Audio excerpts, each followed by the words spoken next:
Maybe. Yeah. Yo, Sunday and Mondays is lit. We hit the field, pads clashing, quarterback vision, throw deep with mad passion, defense pressing, they're blitzing like wolves. I'm juking through the line, there's pressure in these moves. It's 4th and inches, pod and arm. The crowd is loud, we're bringing the storm. Hail Mary in the sky, let it fly, do or die. Touchdown dance, now the end zone's on fire. Welcome to Pod and Long, your weekly blitz of gridiron football fire. Hello, what's up, everybody? Welcome to Pod and Long. I'm your host, Ryan. It's great to have you with us. I'm here once again with the word of Drew. As much as I love you, gentlemen, as much as I love this podcast, let's wrap this thing up. Let's finish it up. I'm also here with Mr. Mike. And coincidentally, audience, that's also great life advice in general. Mm-hmm. Yeah, right. You want to wrap it up. Wrap it up. That may be why Mark's not here. Well, there you go. Mr. Megastar Mark is not here tonight. I'll see myself out. Thank you. You can take a bow and just the season's over for you. Let's let's a wrap on Drew for the year. Thank you. All right. Thanks for stopping by. Yeah, that would be great. All right. Megastar Mark is having a child right now or soonish, so he's not. By the time you're watching this, he's not maybe a child. That's true. Nicole is. Good luck to them. All the well wishes to them. He did send me. He sent me his thoughts. Name, by the way, Pod. Yeah, right. It's got to be Pod. Sure. Yeah, got to be. Not POD. Don't put that on his kid. It's got to be Pod. Not POD. Do you like the band POD? Come on, you know me better than that. Well, that man has an Emmy, Ryan. He has some taste.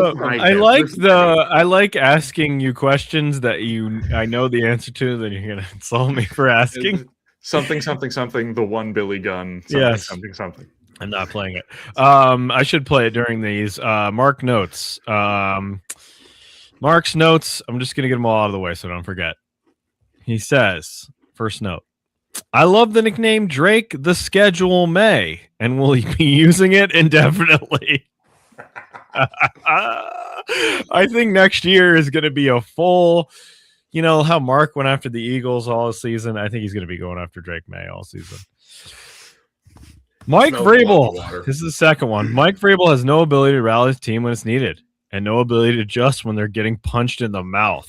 That's everyone and their mother was rushing Will Campbell's side. Vrabel's only solution was the spread offense. His inability to creatively step up in big moments was the reason he got fired in Tennessee, and that has not changed. Woo! You might be right. But where's McDaniels on that one? Like, in fairness, he also did not seem to adjust. This, genius. Why is he not adjusting?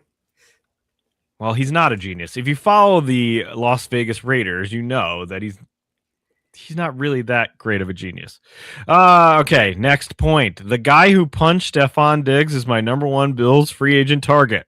Yes, absolutely. MVP for Megastar Mark is Mike McDonald.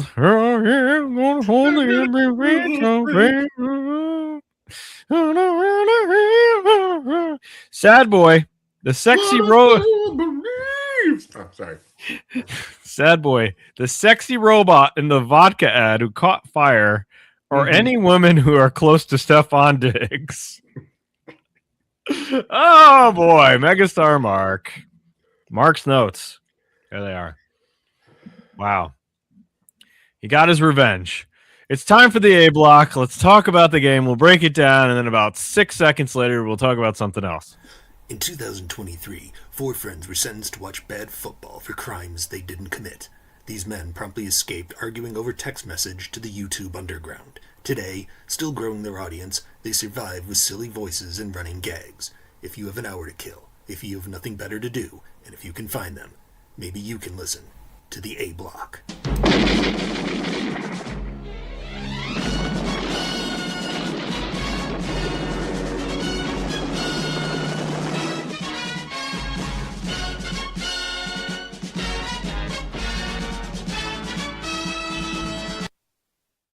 Yes, the A block. Well, we had a Super Bowl. We have a Super Bowl champion. We sure do. What a game, boys. What a boring ass game. Well, I look at it from this perspective. If you are 3/4 of the way through the game, and not only is it viable, but should be likely that the kicker is the MVP of the game, that game sucked. I also, listen, like, I'll say this. I walked away from it thinking it was more entertaining than the Patriots-Rams game, which is the instant parallel that everybody drew. And I think it was because that game was badly played. This was one of those games where, yeah, the offenses were terrible, but you kind of stood in awe of the defenses for a while. And particularly with Seattle's defense, I think in some regard, because it's ingrained in our DNA from watching the Patriots with Brady and Belichick for so many years, there was this sense with the Seahawks of like, this can't persist, can it? Like, they're going to break at some point, and they just never did. The domination was total and complete. I think just looking at this game, and Mark gave me permission to do a football foobar to basically induct this Super Bowl already. Immediately. Yes. Immediately everybody. Waving the 5-year wait period. We're waving the 5-year rule. Yes. But it was something where, in a sense, Seattle benefited from the same way that Drake May benefited throughout the playoffs. Is they didn't really play a super competent quarterback in the Super Bowl. Like, everything worked out for that. Like, that Pats team, that defense is really good. It's really good. Gonzalez is a monster. He's awesome. This team got lucky in the sense that the schedule broke their way and the playoffs broke their way early. This team is 2 to 3 years away from playing. In my mind, there are erase this game. In 2 to 3 years, this is a Super Bowl contending team. They got there early. Yeah, because it just broke their way, and Seattle got there because they put together a fantastic defense, and the NFC kind of broke their way. They beat a dilapidated Niners team. They could have lost to the Rams. Stafford was lighting that defense up towards the end of that game. Like, Sean McVay can beat that defense. Like, it didn't go his way that day, but like a number of days out of 10, the Rams can win that game, and then they probably torch the pass by 40. And what did the Rams win by if they make it to the Super Bowl? The Rams win the game by 20. And I said this too. I was actually watching the game with Killer Greg, and I said this to him at some point, and he hinted to it too. One of the things you saw, and we talked about this last week, was that there was no position group at which the Patriots were unilaterally better than the Seahawks. And where you saw that the most is that the fact that the Patriots had gone through the entire season with third-string wide receivers finally made a difference. Like, you can't just throw anybody out there. You've got to have some dudes. And, like, Mac Hollins is a fun player. He's not a number one wide receiver. And Stephon Diggs, notably absent. You know, his total stat line was 1 drawn holding penalty and 1 punch in the face. He had 1 catch because towards the end of the game, when it was sort of meaningless, he caught the ball and then got up for a first down and spun it. That's right. He spun the thing when he was down 3 scores. Yeah, we're getting killed and there's no time left. You get up and spin the ball, Diggs. What are you doing? Yeah. I think he even kind of realized it in the moment. Like, he looked to like scramble back towards the ref. Like, oh, shit. Like, dude, read the room. You're getting killed. He looked about as good as the electrically stimulated bodies of Green Day out there on stage. Billy Joe looked like his name was Karen, and he wanted to speak to my manager. He looked like Elton John. Well, they're probably the same age. Billy Joe's old now. He does walk better than Elton John at this point, but that is not saying much. No, but like, for me, at least in my mind, like, this was the least likely Super Bowl in a lot of ways. Yeah, nobody would have picked this at the start of the season. And I don't think, like, nothing against Seattle. Like, that is a great defense. Absolutely. But if you look at them, are they one of the more lackluster Super Bowl winners in the last 10 years? I'd say yes. Like, they're not overly impressive. I was reading an article on that this morning. Depending on which advanced metric you look at, they're actually like a top 10 Super Bowl champ ever. as far as their season rating and stuff go. I mean, win like 14 games in a row or something like that. Yeah, you can probably manipulate the numbers to make just about anybody look like that. But they were, they were reasonably dominant over the course of the season. And they were, yeah. They were dominant. The question will be: Is this repeatable? Is this it? Is this their ceiling, or is this it? I mean, they did exactly what they had to do. They won a game in spite of Sam Darnold, who the most important thing he did was not turn it over. That's all he had to do, and he tried real hard in that first quarter to turn it over. He did an excellent job of not turning it over and not getting sacked for a long. So I'm looking at their schedule again. Okay, so week 1 is a loss to the Niners. They beat the Steelers. They beat the Saints. They barely beat the Cardinals. They lost to the Bucks. Barely beat the Jags.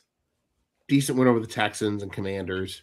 Beat the Cardinals. Lost to the Rams. Almost lost to the Titans. Beat the Falcons. Beat the Vikings. Almost lost to the Colts. Almost lost to the Rams again. Almost lost to the Niners. I mean, they didn't almost lose to the Niners that last week. It was only 13-3. Baptized the Niners in the divisional round. Yeah. That was a drubbing.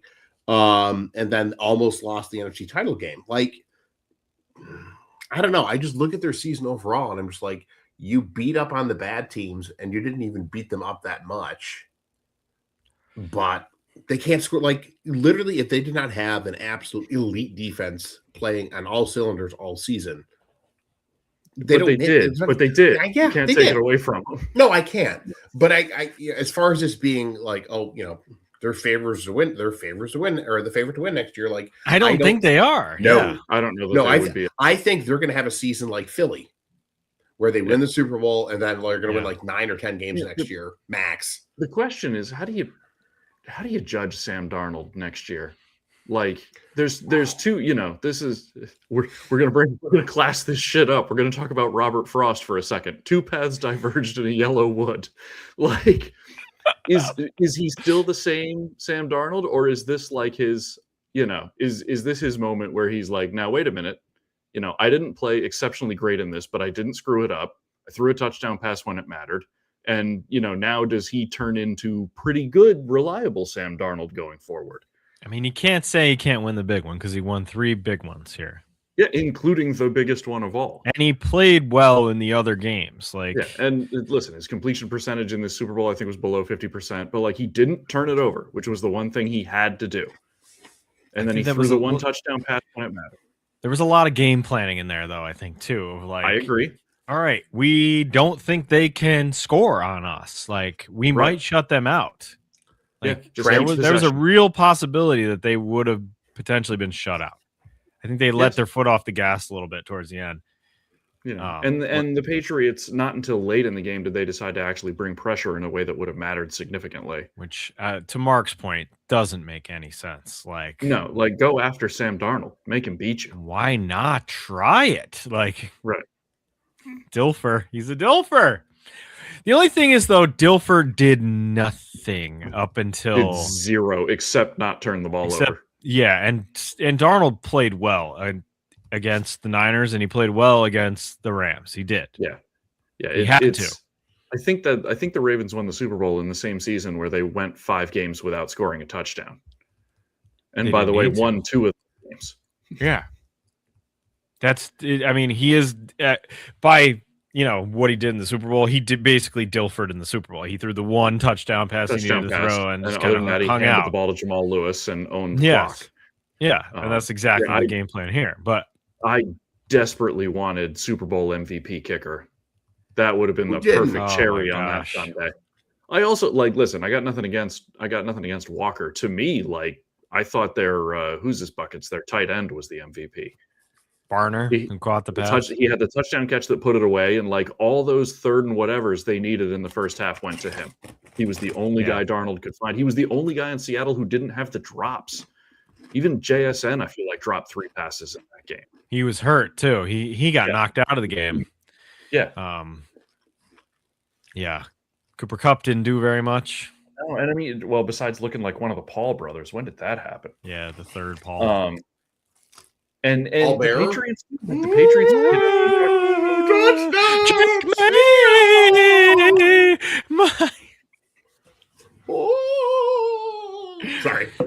we talked about the Patriots wide receivers too, but they didn't exactly have a great night trying to catch the ball either. A bunch of third downs. They let when Drake May had to make a throw, they didn't make the catch. Right.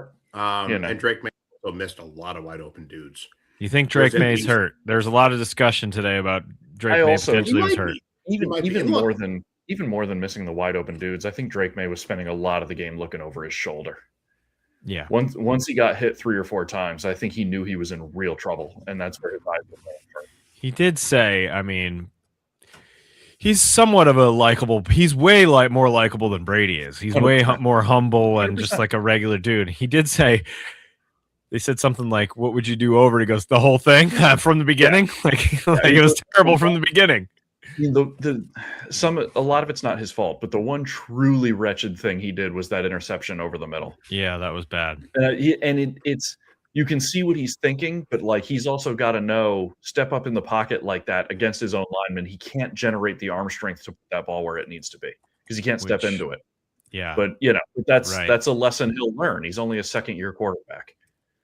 But like that's one where as tantalizing as that throw looks, you can't make it if you can't step into it. And Collinsworth, who never really criticizes anyone, even he, when Mike was like, "What'd you think of that throw?" He's like, "Well, Mike, it was pretty bad, Mike." I don't know what to say. You know who can make that throw? Pat Mahomes. I didn't hear him name. He did not. He never brought up. I think he was cognizant and probably put money on him not saying it. I said that to Killer Greg. I was like, he's got that taped on his ISO monitor. Do not say Mahomes. He's got a huge note to himself. Yeah, right across the top. That was good. Don't say it. No, he's not in the game. He's not a relevant player this season. He got knocked out. So yeah, I thought the broadcast was okay. They missed some snaps, which is, but yeah, I thought it. There was nothing that I looked at and I was like, damn, that's the wrong replay. True. Yeah, they're all right. Can I start a firestorm of debate on the Cooper Kupp not catch where it was in his fingertips? Oh yeah. What constitutes the ground? Is it the grass? Yeah. Or is it the earth beneath it? I don't know. I assume it's the grass based on the way they ruled that. Like that's the only fair way to do it. I guess. But, boy, did that ever actually hit solid earth? I'm not sure that it did. But it hit the grass. Who's their guy? Terry McAulay? Is that who their guy is? I think so. Even he would like I'm gonna take the there's an exit right there. I'm gonna take that. We're not even gonna discuss anything further than this. Nope. Right. There was nothing definitive to overturn. Right. But I had that thought. I was like, what actually constitutes the ground? Does it have to hit earth or does it just have to touch the grass? God. As cameras get better, we're gonna have to figure that out. As Socrates once said. Oh wait, we're not going that philosophical. Never mind.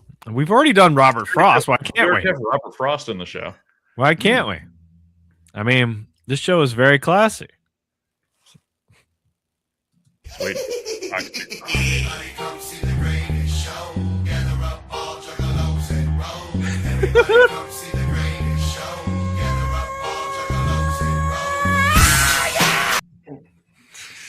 We have Robert Frost, and we also have Juggalos on the same show. Did you see the report that came out today that apparently the whole story of how O'Connell didn't want to trade him might actually now be false because apparently he was singing the praises of him to Seattle. It's like he should go to Seattle.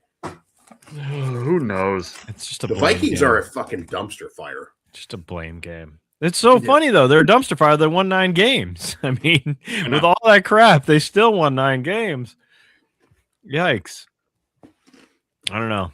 I'm happy for Darnold. I don't know how you guys feel, but I'm happy for him. Me too. Yeah. You know what? Whatever happens from this point forward, he won a Super Bowl champ.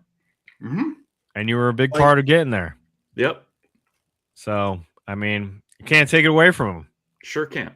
You can make fun of Trent Dilfer all you want, and that dude won a Super Bowl and threw a touchdown. He threw a touchdown in the Super Bowl. It was highly entertaining as the coach of UAB. You can't take it away from him. This is not Reggie Bush's Heisman. Right. It's true. It's not college. Back now. We're giving it back. Yeah, I'm happy for Sam. I think he's a humble dude. And even in his, we've won, here it is. You can say whatever you want now. He was like, we didn't do that great on offense. Yep. Like, okay. You know? Hey, Ryan, your boy made the Hall of Fame. He did. Yep. Let's go, Luke. It's Luke.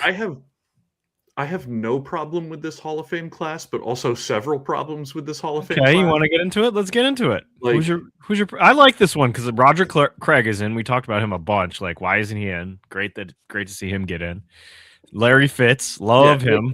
There's of the four primary guys who went in, there's nobody that I don't think deserves it.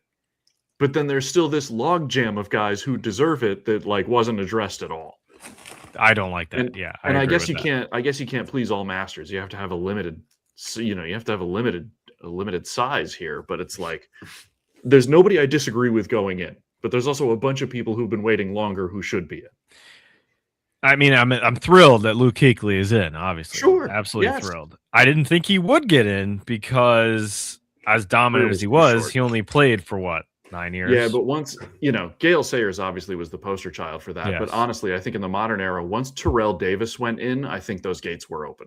Yeah, but I could totally see this- like Torrey Holt go in before a guy who only played 9 seasons. I could say exactly. Yeah. Yes. Torrey is Holt is okay with always that. the one I'm going to point to first, but there's other Was this guys on that Kuechly's list who first deserve year? to be in too. Is this Was what? this Luke Kuechly's first year of eligibility? No, it was his second. No, second. Okay. So- No, well, Breeze like, was first ballot. again- Fitzgerald was first ballot.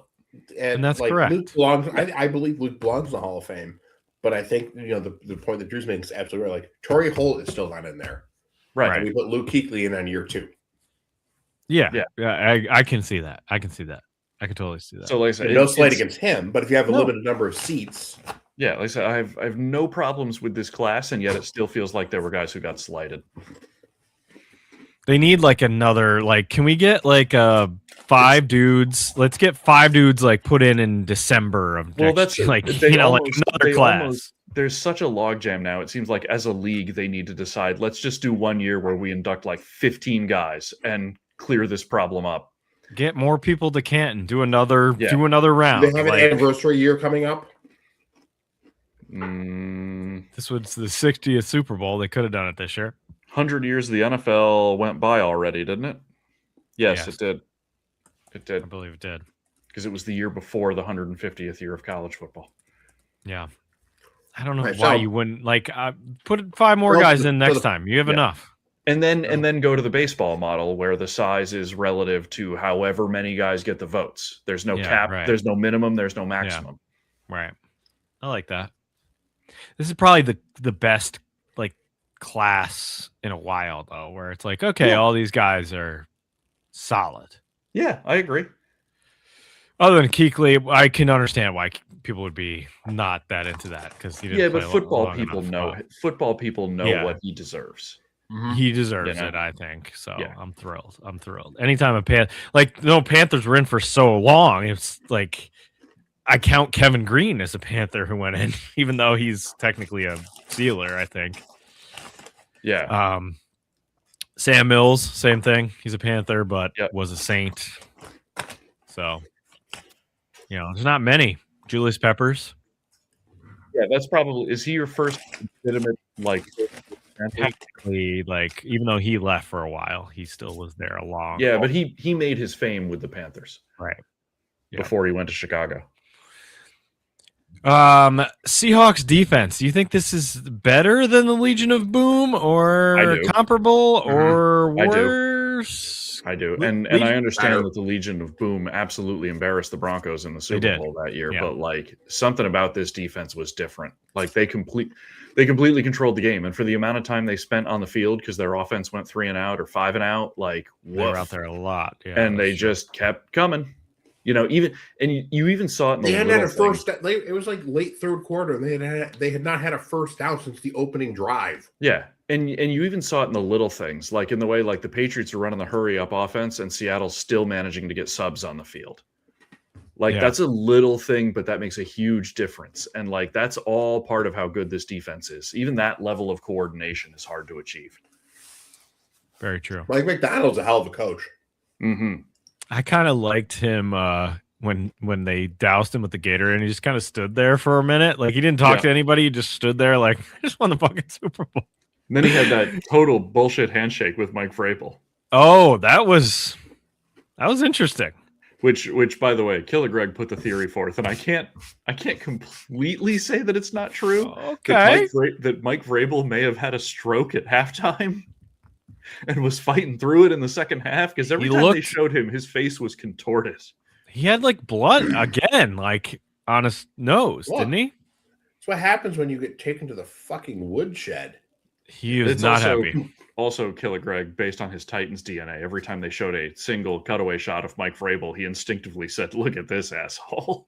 Literally every time for 4 quarters. Like, I was here for all of it. I love that all this year, he's been talking about how, Titans shouldn't have fired Vrabel, and, Vrabel's a good coach, and blah, blah, blah. And the second the Super Bowl ended, he texted, "Vrabel is shit."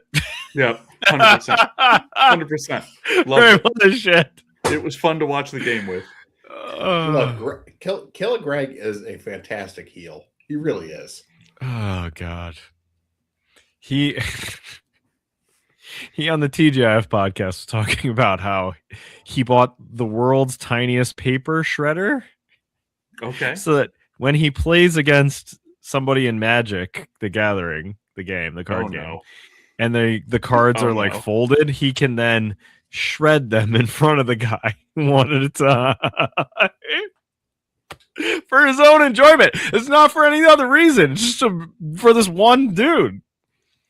Hilarious. I bought the world's tiniest paper shredder. That's probably a credit card shredder. Probably. Brilliant. That's Killer Greg. That's Killer Greg for you. Absolutely, Greg. Also, I have to clear up his Greg's bet. He angrily texted after we were talking about how his Ambien bet, where he bet the Browns. He did not bet the Browns. He bet Mitch Trubisky of the Steelers to beat the Browns, and then the Browns to throw for 200 yards, I think it was. I'm getting it wrong. And he threw for 199. Oh, he lost the bet. He lost the Mitch bet. Vegas that was one of Greg's bets. Betting on a quarterback to throw for 200 yards against the Browns is pretty clear thinking for being on Ambien. You would think, but also you bet on Mitch. You did bet on Mitch. Yep. All right. Well, I think it's pretty clear. I don't think the Patriots. I think we're ahead of schedule, but I don't think we see them again next year. I don't think we see them again. I feel like they got some retooling to do, and they will play a much harder non-divisional schedule next year. They've got an offensive line to fix. That entire left side of the line. They got a left side that needs help. They got absolutely bullied. I was from snap one. Just from an XO standpoint with them, I was a little surprised that they ran Stevenson as much as they did and didn't get Henderson into the game more. Like, Stevenson's not a bad ball player, but I feel like Henderson's more explosive. They brought him in for kick returns, so obviously they know he's explosive. And they threw him a few swing passes, but by the time they did, it didn't matter. Maybe he's a late bloomer, because I feel like that speed is tough to. He's a very talented running back. Right. And again, Stevenson's not a bad running back by any means. Do you think that they have potential Commanders-itis in the way that the Commanders defense was veteran free agent signings and then completely just demolished itself next year? I know that Christian Gonzalez doesn't count towards that. I was going to say, they have Gonzalez, and like Chaseon's pretty good. He's pretty young, and he'll get better. Like they've got enough dudes where I think they will avoid that fate entirely. That doesn't mean they won't regress a little, but I think they'll avoid that on the whole. I don't think they're completely going away, but I don't think I don't know that we see them in the Super Bowl. No, they could be like the 01 Patriots, right? You win the Super Bowl, and then in 2002 they vanished. Yeah, and then the rest of the history. But that year after, they weren't that good, and the history of teams who've lost the Super Bowl recently is not that good. They got wiped off the map somewhat. Yeah. Niners hit the bad year after that. Yeah, they usually take a punching bag year and then kind of come back around. Yeah, actually, the Bengals are still getting punched around. The Bengals are continuing to take punching. That's not been repaired. But hey! You're talking to the department chair coach of the NFC North now. Oh God, Bengals! Oh, Bengals! Oh God! It's like them in Cleveland have a competition who could be the shittier Ohio team. Well, Cleveland still has 19 quarterbacks, so Yep. they haven't cleared that up yet. But they have a coach now. They have Todd Monken. Todd Monken's there. All right, so we all picked the Seahawks to win. Mike tried to change his pick, but I'm not gonna.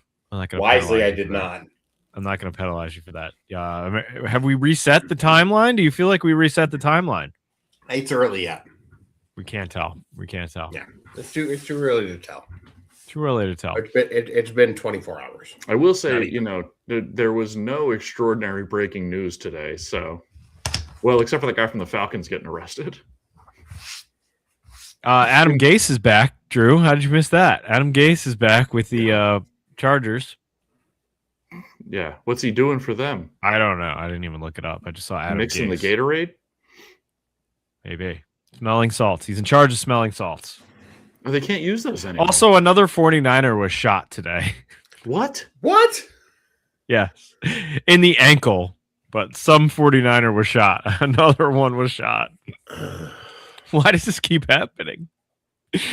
Stop shooting the 49ers, will you please? Was it at like a post Super Bowl party at a strip club or something? Yeah, that tends to be, yeah.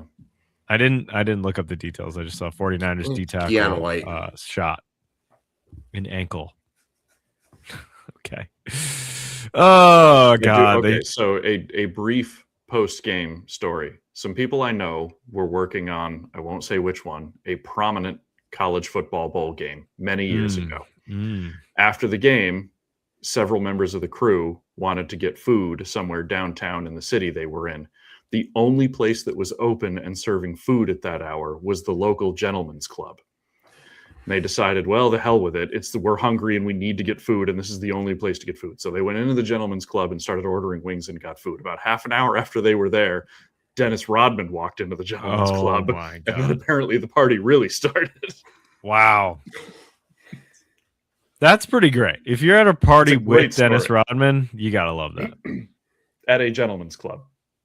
I still love the part in Last Dance where they're talking about how they had to like go find him basically. Yes. And he was just hanging out in Vegas, and then Phil Jackson tried to make him like run those ladders or whatever where you have to like the person you have to pass the person in the front, and nobody could, like, he was just a freak athlete. Nobody could pass him on that thing the day after a bender. Yeah, Dennis was one of those guys where the coach's job was to just get him in uniform and get him to the game. He'd figure out the rest. He was fine on the court. Yeah. Dennis was built different. He's just winning the race. Nobody can catch up to him. After like a 10-day bender, he's fine. You don't have to worry about it. All right. Any other Super Bowl talk, or do we feel like we've covered it all? Let's talk halftime show for a second. Yeah, let's talk about it. That's why that's over there, because I'm going to talk about TV stuff for a second. So the clearly the music wasn't for me, and that's fine. I'm at the age where the music's just not going to be for me anymore. Right. I thought the show was fantastic. I loved it. Like, the choreography was outstanding. Yeah. The camera work was unbelievable. The precision involved was impressive. Love the, by the way, the turns. The whole stage set, they built a sugarcane plantation in the middle of the field, and it looked convincing. Like, it was unbelievable. The amount of production, the stagecraft and production was amazing. And the fact that, like, it wasn't on a big riser like it always is. They just kind of laid it out on the field. Like, outstanding. I thought the show was remarkable. I thought it was really, really good. Yep.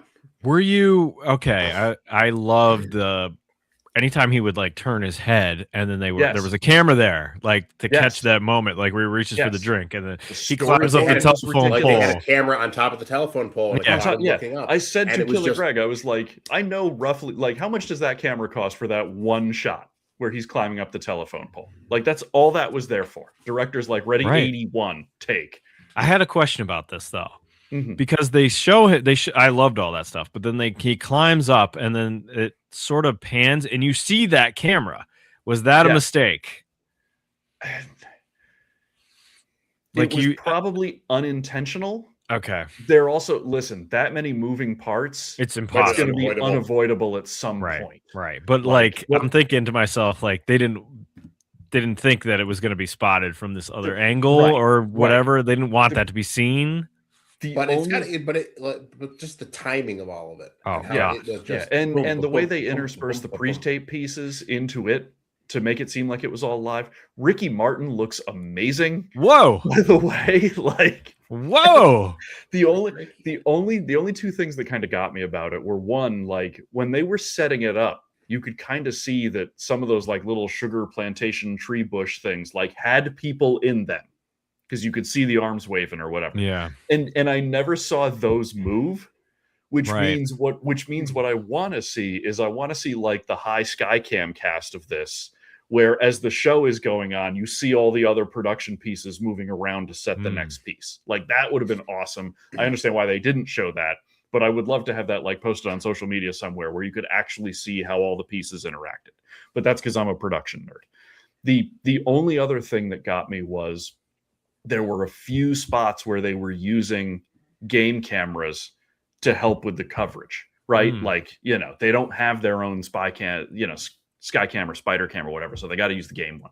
And, you know, and this is a guess by me, but it seemed like all the game cameras are shooting 30 frames a second for game action. All of the cameras that were like in on the dancing were all shooting cinematic 24 frames a second. And it's probably the kind of thing that only production nerds would see, but like the back and forth of that was like, but you know, you're not going to change the lens on the Skycam at halftime, Right. and you're not going to spend the $60,000 to wire a third one up there. So, you know, but I thought it was remarkable. I thought it was My wife really enjoyed good. it because she thought it was the only thing that she saw that was remotely kid friendly. She was very. I did not pay much attention to the commercials. I was in the kitchen washing dishes. Listen, some of the commercials were great. I thought some of the companies went for it this year, and it was more than just we paid. Some of them were still like, "Hey, we paid a celebrity, and here he is." But like, there were a few of them that I thought were creative and kind of pushed the edge a little bit. Okay. The Coinbase karaoke for Backstreet Boys, brilliant, brilliant. Like, you know, every party in America started singing along to that commercial. That is true. I was disappointed. I didn't see many movie trailers I was fired up for. I don't know what were the movie trailers. I didn't. My wife was impressed that they had the Tarantino movie trailer about 30 seconds into the Super Bowl with blurred out tits and lots of swearing. Yep. And you had the about that. You had the Mandalorian and Grogu trailer, which wasn't a trailer. It was a which fake wasn't really a trailer. Budweiser ad with Tauntauns. Yeah. And Sam Elliott. Yep. But yeah, in conclusion, I thought the halftime show was brilliant. And apparently it was an insult to America, which is funny because Puerto Rico's in America. It's because all they did was speak that Spanish, Drew. I know. And there were a lot of brown people on TV. And no subtitles. Yeah. But they were on the scoreboard. Yeah, you know. Yo no sé, yo no comprendo, yo no parlo. You know, considering the number of times considering the number of times we've seen Paul McCartney die in front of us on television, and he is not American. Wow. I mean, I was impressed by it. I wasn't sure what to think of what the production was going to be, but I was like, damn, I love the way that he's moving. I'm going to interject here because it is slightly topical for our subject. I do have a student of the week, and it happened today. Oh, okay. Right, so here's what happened. We had a 2-hour delay, so my kids who go to BOCES had, and one of my peers had to leave because they had to go have lunch before they left. So it was a smaller group of kids, only about 7 or 8 kids. So we were just kind of shooting the breeze, catching up about some stuff, and a couple of kids were finishing up some work. Were you shooting the breeze with Pat Bailey? Sorry, that's a little fast joke. Anyway, and so we were talking about we talked about the halftime show and some other stuff, and I said, one of my favorites that I saw was Prince, and this girl over in the corner lights up like you plugged her into the wall. She goes, "Did he play Purple Rain?" I go, "Not only did he play Purple Rain, it started to rain right on cue when he said during Purple Rain." She goes, "Oh my God, I have to go watch that." She goes, "I cry every time I watch Purple Rain." I said, "Then I have something to show you." And I went to the interwebs, and I pulled up that guitar solo of Prince playing "My Guitar Gently Weeps," and everybody just going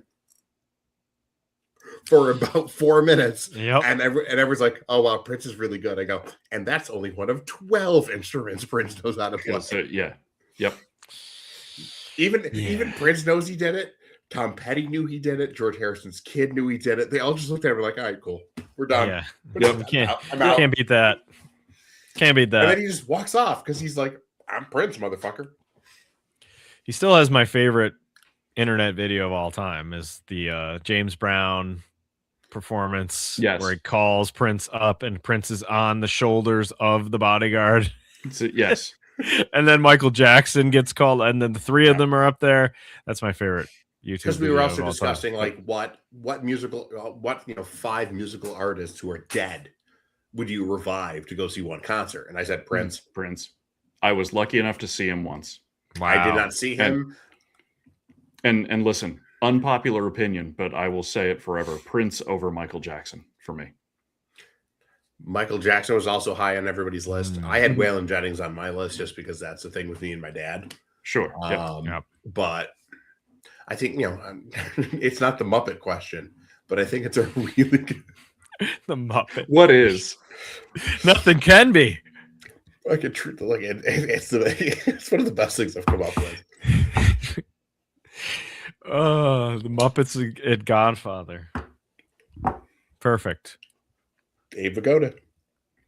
He's the only one who's a real person in it. Correct. It's such a minor character to keep. That's why it works. So good. It can't be a main character. That's too easy. It has So to be good. somebody who. It has to be somebody who almost like they've taken an alternate reality and are now somehow transported to the Muppet universe. Right. Oh man. All right. We don't have a Striped Spiral, right? No, nothing. And we don't have a FUBAR. We did it. We already did it. We did the FUBAR. We did the FUBAR. We have not played the X-Pac song to shy away the demons.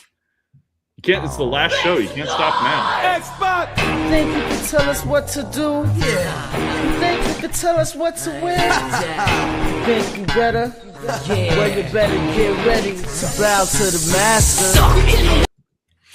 And Mark's having a baby, so I've been watching. This is still Devil's Child. It's every time. It's Devil's Child with a saxophone. You know what's going to happen? They're going to, Nicole's going to have the baby, and they're going to, congratulations, Mark. It's an American male. It's an American male. No, don't do that. Don't. You don't have to. You don't have to resist the peer pressure. Here we go. American male. So stupid. Like sometimes I listen to this show back. I listen to every show back. I listen to every show back. But sometimes it makes me laugh the next day, and I know it got me good. But when we forced you to become the Cardinals special teams coordinator, Drew, and then we said you'd motivate them by listening to American Males. It made me laugh in my car. Not only do you hate special teams, but you're also not a fan of American males.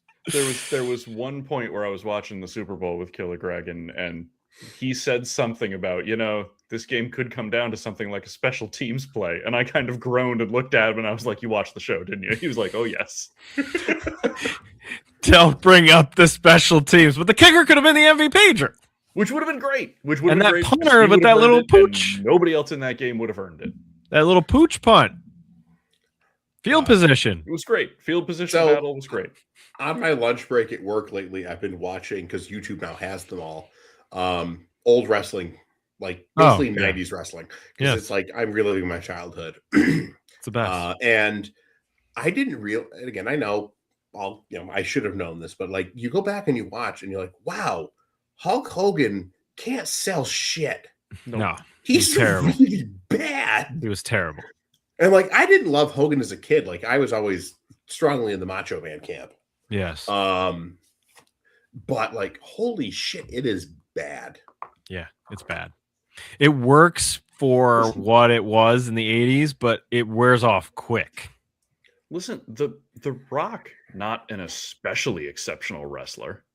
Like he was okay, but him and Hogan, same kind of thing. It wasn't about their in-ring ability. But Rock benefited from the time where he was around, where he could use chairs and go into the crowd and tables and ladders and also the Rock roster was very talented at that point, and they could sell him. Right. Well, and again, the Rock was, and he could sell on the mic. He could sell like okay. Hogan. Just he like cut Hogan. Great promos. Yep. See, Hogan, going back and looking at him, like the Hogan promos aren't to me all that exceptional. They're very robotic and they're very formulaic. Whereas like Macho Man's is just like, I'm going on an acid trip and he's taking me with him. Stream of consciousness and amphetamines. That's all it was. Rising to the top. Where you watch okay, so a lot of us are like WWF kids because we were in the New York area, but like if you watch it like a Dusty Rhodes promo, like there's no comparison between Dusty and Hogan. There's no comparison. Flair, not even close. Like watching Flair, and watching him like lose his mind after winning the Rumble. That is one of the great. That is one of the great cuts of all time. Yeah, yeah. Hogan wasn't doing it. Hogan was a wet noodle. He was good if you're a kid, but at some point the bell's gonna ring. I mean, that's wrestling. You know, Hogan was an American male. Oh God! Stop. This is for all those Juggalo times. We just want to get to the chorus, or there's nothing but a chorus, or the chant. It's not even a song. There's no verses. American males, American males, American males, American males, American males, American males, American males. When you say I'm gone, oh, shit, there are verses. There it is. There's the lyrics. There are the lyrics. Takes a long time to get to that guy. Who might be the same guy as the one Billy Gunn. I don't know. 100%. Similar. A little similar. Oh, man. All right. I need a little help. Because usually in the off season, I put together the top 5 dumbest plays of the year. Now, unfortunately, I have 9 entries. We need to cut this down a little bit. So you have 4 honorable mentions. Yeah, and then right. But I want to get some opinions on some of these and see. My opinion is that Jackie Treehorn treats objects like women. Man. I understood that reference. All right. So I'm gonna play. Let's play some of these. Oh, bad bounce goes through the hands of Caleb Johnson. He may have touched that ball. That would be a live ball. Let's see what the ruling is here. It is a touchdown! It's a touchdown! Oh, Seattle gets the score! This is the landing zone from the 20 to the goal line. When that ball lands in the landing zone, it's live. Plus, Caleb Johnson touched the football. So that's a live. So we have Caleb Johnson not understanding the kickoff rule. That's one. That's our first of 9. We've got Shaheed back to Olave, throwing to Rattler, picked off. Cole Bishop on the return and knocked out of bounds. What do we call that? The failed Philly special. A Philly special that didn't work. Spencer Rattler's involved. Cole Bishop is involved. I kind of like that one. And then we're doing this in like a champions tournament, that one beats the kickoff because the percentage of that succeeding was lower. Okay. All right. Like that started out at a dumber base. Okay. We need to eliminate 4 plays. Now these 2 plays are basically the same. So here's Adonai Mitchell. Right after this, he was moved out of town. 3rd and 4. Jones down the sideline, 1-on-1. Oh, what a catch! Adonai Mitchell down the sideline, turning on the speed, and a little stiff arm ushering into the end zone for a Colts touchdown. But did he lose the ball going out of the end zone before he crossed the goal line? Well, I think it may have come out early. He sticks it out, and it slips out of his hand. I don't know. I'm so torn on that because on one hand we've seen that a lot before, but on the other hand, like he followed that up and then was moved out of town. Yeah, I mean they did trade him for somewhat for Sauce Gardner, but also first he was kicked to the curb there. But of course we can't just have one because once one of those happens, another one will happen. On 3rd and short. First down, DeMercado off to the races. 20-10 touchdown.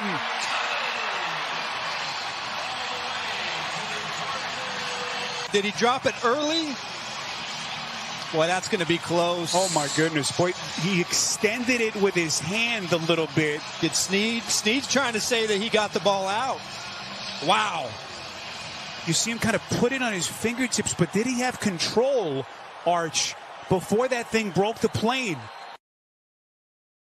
Yeah, that was also a fumble at the goal line for DeMercado. I might eliminate that one only because that game was meaningless.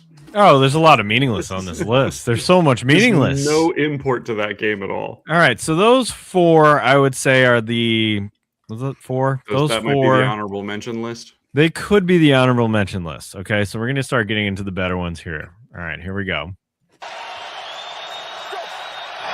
Clock running inside of 5 minutes. Ward goes through his progressions. Everyone covered, slings it back. It's deflected and picked. Taylor Demerson, and then the football came out. Who recovers? Tennessee for the touchdown in a crazy sequence. Okay, so Tennessee throws a pick, and then the Cardinals fumble it, and then Tennessee recovers it for a touchdown. I think we have to eliminate the Cardinals from any of these. No, they can't be. They're one of the dumbest teams. That's true. So dumb. They have to be on the dumbest list. I mean, that was impressive. Tennessee scoring via turnover. I didn't think turnover. Yeah, would that's happen. A weird confluence of events. But it's the Cardinals. All right. Let's keep it rolling. I was on Broadway. I didn't get to check those out. They weren't flashing the scores down there. Ward lost the football, scooped up by Chason, and it's a touchdown. There is a flag down, but. All right, that is a simple one. Just shit. That's a Jameis Winston gets eaten by the turf monster against Oregon. Yep. Yeah. That happens. Right. The old empty hand, that happens. Yeah, it happens, but also it sucks when it happens. Also, the Titans, that's what their 3rd or 4th appearance on this list already. I noticed that too. That's pretty rough. All right, this one is high on my list, potential number 1 pick, because I watched this about 40 times. 47-yard try now by Younghoe Koo, and he stumbled. Gillen gets swallowed up. Patriots ball. There it is.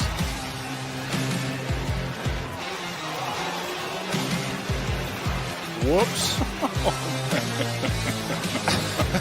I guess that goes down as a miss. I don't know. He never touched the ball. Younghoe Koo forgetting how to kick. That might be the winner just because, boy, I've never seen that before. I haven't either, yeah. So anytime you can do something I've never seen before, that has to stay. He promptly left town after that, too, if I remember correctly. Yeah, they shipped him out. Yeah, he was gone after that. Probably gone from our lives forever. He went back to his home planet. They needed him. This play I call the flip 6. He rolls. He's pressured. He's in trouble. Heaves it up. Oh, no. Ernest Jones. House call. He will take it all the way. A game-changing play from Ernest Jones. 84 yards and no. Oh, Brosmer. Oh, boy. That'll be the only play of relevance he has for the remainder of his NFL career. It's like his Orlovsky moment. 100%. Oh, man. I mean, you're going into score, and you potentially. I mean, it was 4th and 1. I get it. You don't want to eat it on 4th and 1, but don't do that. That is literally the worst outcome. And then last, one more by a star player. What a rough year for a star player. Hurts picked off. intercepted, and now the ball's out, and Hurts ends up with a ball in his hands. He fumbles. Chargers ball. Troy Dye ends up on the ball. And what a mess of a play. First to Sean Hand had it. Fumbled by the defense, recovered by the offense, fumbled by the offense. The explanation alone is hilarious. So you don't get two bites at the apple like that very often. It's like listening to Kevin Costner explain the Kennedy assassination, and that's Robert Oliver Stone movie JFK. Yes, back and to the left. To the left. The offense had the ball. Back and to the left. All right, those are the 9 nominees for dumbest plays. I think it was 9. Hard to overlook Young Wei Koo, man. Like I've never seen that in, right? I've Young Wei Koo has got to be in there, and not like they say in tennis, an unforced error. Yeah, there's no reason that happened other than it happened, and to happen to the Giants too. A miserable season, right? Are there any you would eliminate? Like, am I being too harsh on somebody here? No, I don't think so. I think there's a few plays in there that are just a weird confluence of events. That could count, though. A weird confluence but that could doesn't count. mean that it's not a dumb play. Right. I think there's a separation between something that is directly the fault of one person and a weird confluence of events. Yeah, because it could be a weird play call. It could be, Right. Could be other events. Like Brosmer, that's on Brosmer. Yeah, right. That's just dumb. Not knowing the kickoff rule, as boring as that one is, that's pretty dumb. That's dumb. Like Young Wei Koo is dumb. Like nobody Yeah. forced you to do that. Yeah, dropping it at the end zone. There's 2, so There's 2 I don't know. of those. Is that one entry? Are they both eliminated? No, I'm that's not 2 sure. entries. You don't want one of those. You don't want them to get half a credit. Is it like the WWF King of the Ring? If you get a time limit draw, you're both out. Both out, yes. I don't know. All right. We got to think about that. We got to think about those. Sad Boy Boat. It's time. Sad Boy Boat. Megastar Mark gave us his a while ago in his notes there. But who you got for Sad Boy Boat, Drew? I'm going to take the other side of what Megastar Mark did, and I'm going to say Sad Boy Boat Stephon Diggs. 1 catch, 1 penalty drawn, 1 loss, 1 punch in the face. Oh, boy. All right, Mr. Mike, who's getting Sad Boy Boated? The left side of the Patriots offensive line. Oh, God. Will Campbell. That guy. He's going to have a long offseason. A long offseason. Get that guy some soup. My God. I'd say Sad Boy Boat Patriots fans. Sad Boy Boat Patriots fans. Not only did their team lose, but also they're in a feud with Tom Brady now. Right. They're all mad at Tom Brady because he said he couldn't pick a winner. How soon the worm turns. I want to amend mine. I also want to have Dave Portnoy to mine. Why? Because he finally got to go to a Super Bowl, and this is the Super Bowl he got to go to? Lost, and he's 5'4". Is he really that short? I don't put that much thought into him. Sad boy, whoever that poor woman is who's married to Robert Kraft. Oh, God. Robert. It's like every time we hear a story about him, it's worse. It's like, worse. It's like, he loves his Super Bowl ring so much, and now he's married somebody 30 years younger than him. And apparently Bill Belichick is very angry at Robert Kraft for helping keep him out of the Hall of Fame. Yeah. Although I feel like we already knew that they didn't like each other. Yeah, kind of. But jokes on them. They're both not in the Hall of Fame. Yeah, they both got. And then Jordan wore a shirt of the massage parlor. Yeah. That made me like her more. Which I respect. Made me like her more. Yeah. First time for everything. Made me like her more. Why not? I need to get that shirt. Genuinely spiteful person, and in this I case, guess so. Can we get that shirt? Can we get it mass produced? I would buy it. My dad always said that Elliot Spitzer missed his opportunity to open the Client 9 clothing brand. Oh God! So, my department chair who retired a couple years ago was Elliot Spitzer. Sweet. No. He was actually he worked with the union, did some stuff in Albany, and he was actually a delegate to the 2004 Democratic Convention. It was a really cool story. But he had some political bumper stickers up in his room, as a government teacher often does. And Elliot Spitzer, when he ran for governor with David Patterson. David Patterson. What his campaign slogan was?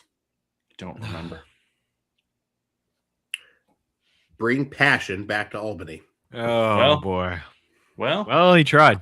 Was that her name? A little too on the nose for both him and David Patterson. And David Patterson. One of my favorite. In my news career, that was probably the most awkward press conference ever. The David Patterson one, where him and his wife were, here's all of our dirty laundry so that it can't come back to bite us later. Holy shit. So I've been alive 40 years. Awkward to sit through. So with what I'm cognizant of is basically George Pataki and forward.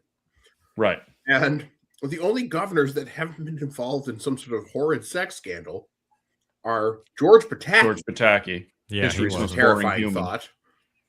And Kathy Hochul. Yeah. Right. The current. Yeah, it's true.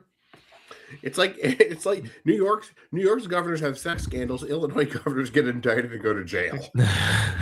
Next week on Lincoln Cast, here we are again. We're a bunch of history nerds. It's true. But one of my old jobs had a giant framed David Patterson proclamation in the office, and it made me laugh every time. It made me laugh every time I walked by. Like, why do we have this up? Why is this on the wall? I mean, it was a government building that I was working in, so it was fine. But it's like, of all the governors, we're gonna keep this up. Patterson. Oh boy. All right, game balls. We got to do some game balls. Game ball for you, Drew. I haven't had another chance to mention on the show, and it's flown under the radar with all the Super Bowl hoopla this week. But game ball to the Team Finland hockey sweater. Those jerseys are sweet. Have you seen them? They're awesome. No, they got the old school single stripe on them with the big lion crest. They're badass, and both the men's and women's team are wearing them. Love that. There's some cool sweaters in this year's Olympic tournament. The Canadian black ones are cool. The American ones are old school and cool, but the Finland ones are baller. Oh, they're dope. I gotta see that. Just the big gold lion and dark blue with a light blue stripe and the old school stripe. It's a huge win. Yeah. I was just thinking that I was watching the Miracle on Ice doc on Netflix, and which I enjoyed, and I was like, "Damn, those are sick uniforms! Those Miracle on Ice uniforms. We need to copy those again." And by the way, credit where it's due. For the '80s, the Soviet ones don't suck. True. They got the diamonds on the borders. They got the white stripe thing going. It's cool, man. It's a good look. That's good. That's good. Wow. I have to. I mean, as much as the Soviets can be a good look. Right. As my father-in-law, brutalism was still a thing then. As my father-in-law said, because he was at some of those games, he said, "Yeah, we were outside chanting USA and fuck the Russians." Yeah, that's about right.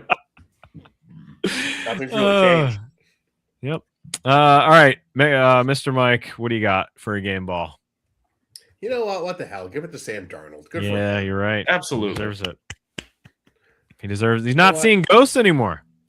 No more ghosts. Nor should he ever again. Giving ginger kids hope. He had mono. He overcame that. The kissing disease. He got through that. Also, this only occurred to me just at this moment. Who was the last USC quarterback to win a Super Bowl? Is he holding the mantle for USC quarterbacks going back quite a ways now? Sanchez didn't win. Carson Palmer never made it. He never made it, right? No. Who are we missing? We're missing somebody. There's got to be Marinovich never made it. Yeah.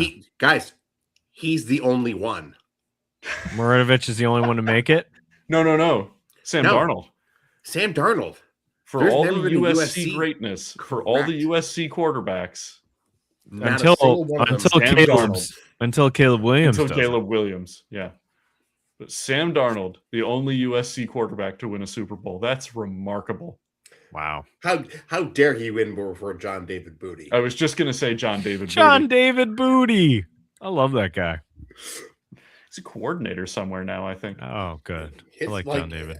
But I might be confusing him with Jim Bob Cooter, the greatest name in college football. Jim Bob Cooter. I saw his name come across the news the other day.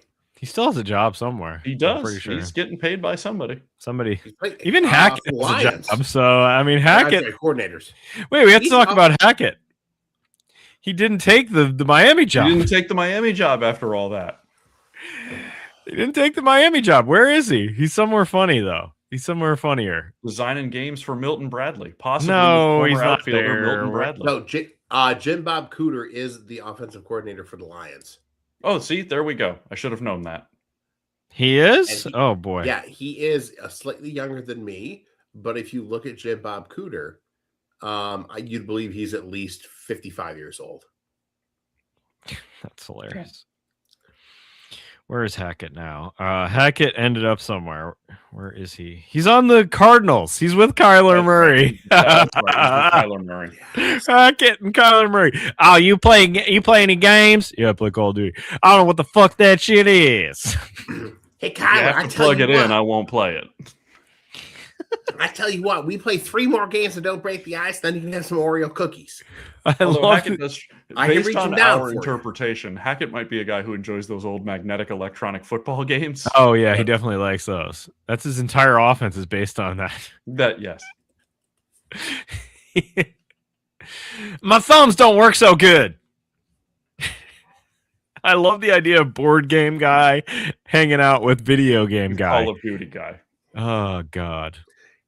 Hey, can you play Monopoly on this thing? He got promoted though, isn't he? Offensive coordinator. Like sure. I think he is. I think he has a bigger job. Like him and Tua together is funny. Him and Kyler together is a different level.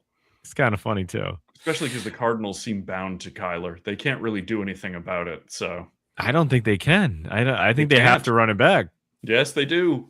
There's no option unless they want to tie Simpson it. Which, by the way, speaking of backup quarterbacks, boy, I wanted Tommy DeVito to get into that game in the worst way.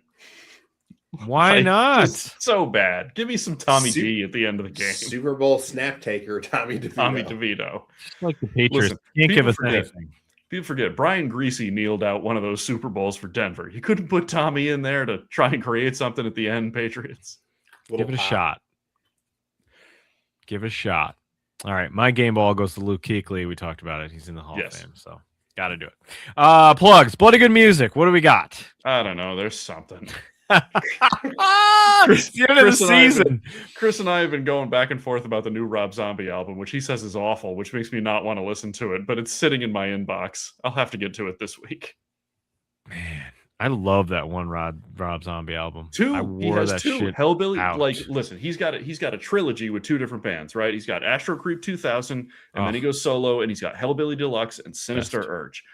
Everything else after that is a dice roll at best. Yeah, but man, I wore those first 2 out. Me the too. White Zombie and the Rob Me Zombie. Too. Astro Creep and Hellbilly Deluxe are 2 of the all-time great albums. Wow. Dragula. What a weird song to like, but I still like it. Speaking of songs, I'm pretty sure the use of Dr. Dre's Difference Between Me and You in some of those AI commercials is the first time Exhibit has received a paycheck in like 22 years. I love X to the Z. No, you know that I do. There has to be. That I do. He ain't making royalties from the years he hosted Pimp My Ride. I don't think that's a syndication. You know it's playing somewhere in the Czech Republic. Oh yeah, that's true. It's probably overseas.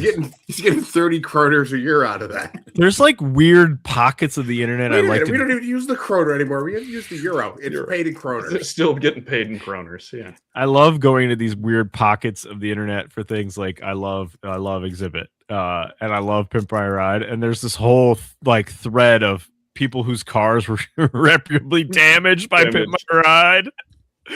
Oh, you can read all kinds of funny stories about how Pimp My Ride. By the way, I couldn't help but notice that in the commercial, they didn't use the part of that Dr. Dre song where Eminem yells, "What's the difference between us? We can start at the penis." Oh, avoided that part of the song. Great line, though. It is a great line. Oh man, I was in on all that. Instead, we got X to the Z. I like X to the Z. I always thought he was good. Against him. I love him. I liked his first album. I legit thought his first album was great. It's not bad. I legit thought it was good, and I was pimping him. Considering not my your choices at the time were like him or Ja Rule. I mean, come on. Oh, he was way better than Ja Rule. Yes. Ja Rule I also weirdly like homeless man's DMX. I like D12 too. Well, sure. They had a moment where everybody was like, "Oh, Eminem was in a thing before the thing."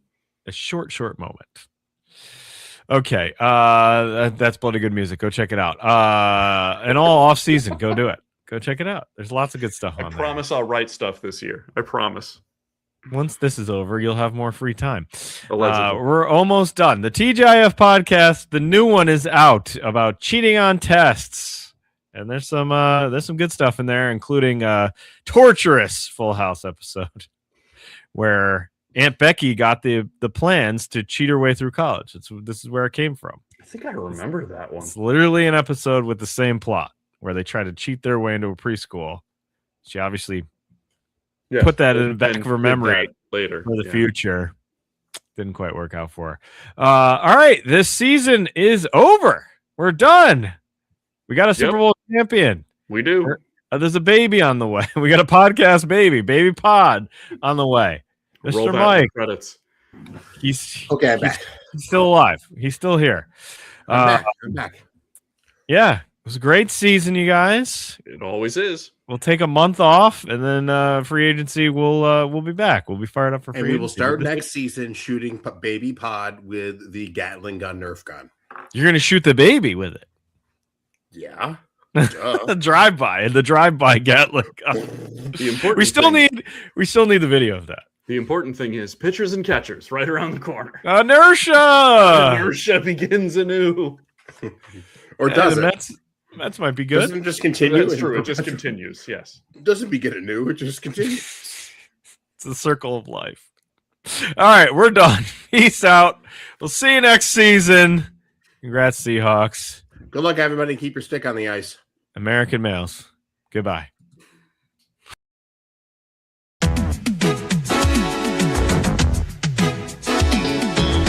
Off in the distance, around the corner, out of sight.